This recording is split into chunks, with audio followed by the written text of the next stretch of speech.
joining Benny and myself to have this discussion, we have with us one of our in-house newspaper reviewer lawyers, of course, lawyer Yao Pong. He joins me and Benny, and also from...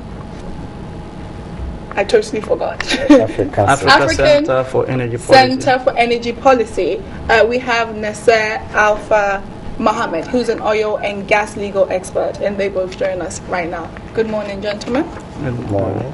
Okay, so basically starting off this conversation, the Act was first enforced in 2011. So why is it now necessary for them to appoint, this is the Ministry of Finance and Economic Planning, why is it now, why would the GNPC find it necessary to now appoint an external auditor? Well, I mean, good morning once again.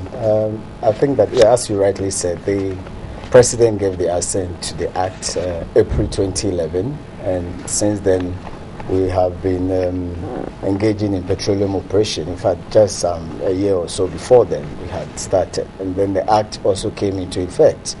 And I'm wondering why even an external auditor should be appointed in the first place, because, and indeed, if the story is correct, I mean, it was by the Ministry of Finance. I think Ernst & Young have been appointed to look into matters that have been the subject of a report issued by Revenue Watch International. Mm-hmm. And to the extent that they have raised certain critical issues about the revenues, collection, distribution, and allocation of the various petroleum receipts. Mm-hmm. And for me, these matters are not new. The Public Interest and Accountability Committee, which, as rightly pointed out, is established under the Act under Section 51, clearly states their own functions, and it includes accountability, ensuring accountability for the managers of the petroleum revenue. And that includes the Bank of Ghana and Ministry of Finance and other allied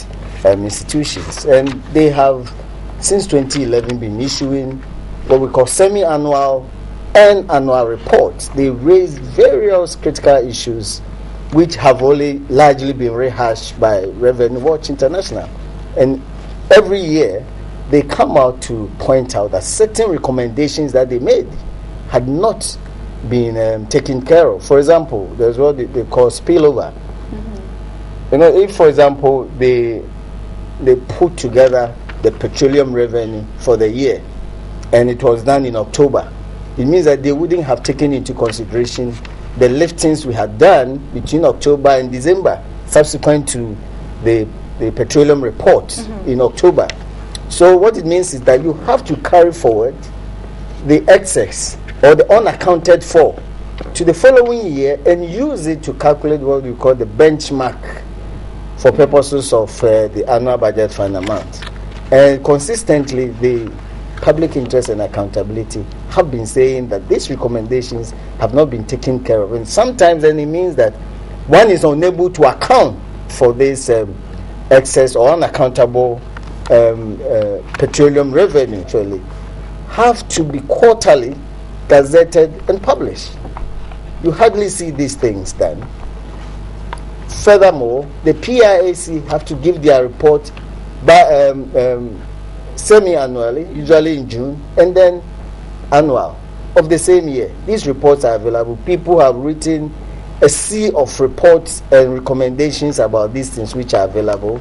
We don't seem to be laid before Parliament every year when we are also laying the budget before Parliament. And Parliament has an oversight body, mm-hmm. the Parliament, the PAC. They are also there to take care of issues like this and ensure that recommendations are made. So if we have to then set up, or we have to appoint an auditing firm, in addition to be paid all these huge, what I expect to be huge bills that they will serve us, which may probably only confirm what we already know, as for example, for example, the Suba issue, for example, we just set up a committee to just say what people said they had done, and so just a confirmation. So I think that what our problem now is the fixation for extra institutions and legal framework. We already have them. All we have to do is to be consistent with it. Until recently, I think the 2012 PIAC reports or the 2011 annual reports, they stated clearly that they didn't even have a place to operate from, and they were given a place by the Friedrich Ebert Foundation, I think, and then this non-governmental organization in Germany, and also the other such institutions. Until recently, then they said that they've been given a place, but they are even now not so satisfied. They want specific allocations made to them to enable them perform their functions. Let's hear from Nazir. Let's hear your opinion on this so far. I think you indicated from the beginning that the focus is on whether or not appointment of an external auditor, was necessary at all in the first place. I think it is important that we revisit the provisions. But if we think that the Auditor General is not performing its functions as assigned to it as autonomous and independent, then we should be aware. And the solution is not to overreach the law, but to then amend the law to say that wherever there is doubt, which can be established or founded on facts which are acceptable, then the government or the Bank of Ghana or whoever is in charge of the management can appoint any other person. But just to answer the specific question, I mean, there is a possibility that, as the Revenue Watch, for example, have done, the audit firm may be able to also bring out certain matters. But I'm saying that even what have already been revealed, consistently the PIAC would say that a lot of the recommendations are not being implemented. But the law makes provision for that. That once they come out with such revelations which can be funded, then the whoever is in charge of the management, Bank of Ghana, Ministry of Finance and so on, have to take these matters into consideration and implement them in the public interest. Because when you look at the composition, it embodies people from all, as we say, all walks of life, all sectors of the economy. And so they are just like representatives of the entire Ghanaian population, all people living in Ghana. So I think that whilst they may have good intention, however it is, cannot override or prevail over the law. Okay. Well, every country that produces oil in commercial quantities have some kind of heritage fund in place for when the wells have depleted and there's nothing in there for the future generations. Now, there's no secret, Ghana's economy is not currently at its best. Do you agree with Asiedu Nketiah's? I guess some people say it's controversial, some people say it's not, but he's saying that we should dip our hands and use that money to fix our economy. I'll start with you, Nasir, first. First of all, we need to understand the philosophical basis of a heritage fund. From a completely legal point of view, I take it from the principle of intergenerational equity. Mm-hmm. Now, international environmental law has established this principle, and Ghana has acceded to several international conventions bordering on the environment and human rights, all of which talks about intergenerational equity. And the principle simply is this, that where there is a natural resource in place, it is not only for the benefit of the present generation, but also for the benefit of the future generations. And even in countries where this principle is not explicitly expressed in their constitution or in their legal framework, the courts of those countries are still able to hold that intergenerational equity is a fundamental human right. You can check the legal, reports of countries like the Philippines, minus opposer.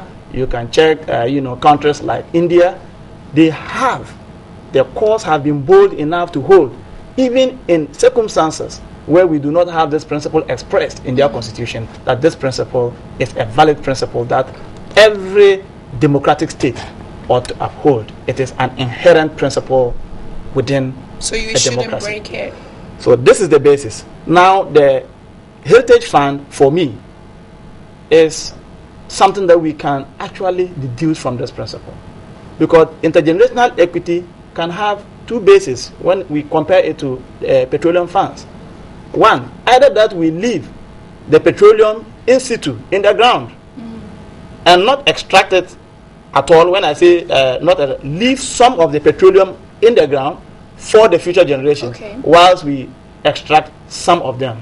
That is, conserving some of the petroleum in its natural state in the ground, whilst we extract some for our own beneficial use. And that has to do with the depletion rate that, or the depletion policy of this country.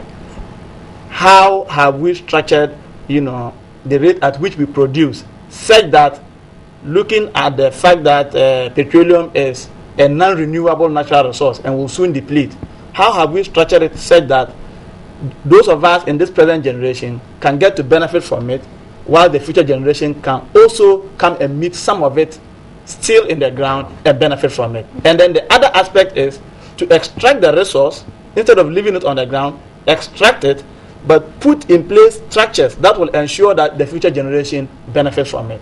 And from all indications, it appears Ghana is taking the latter.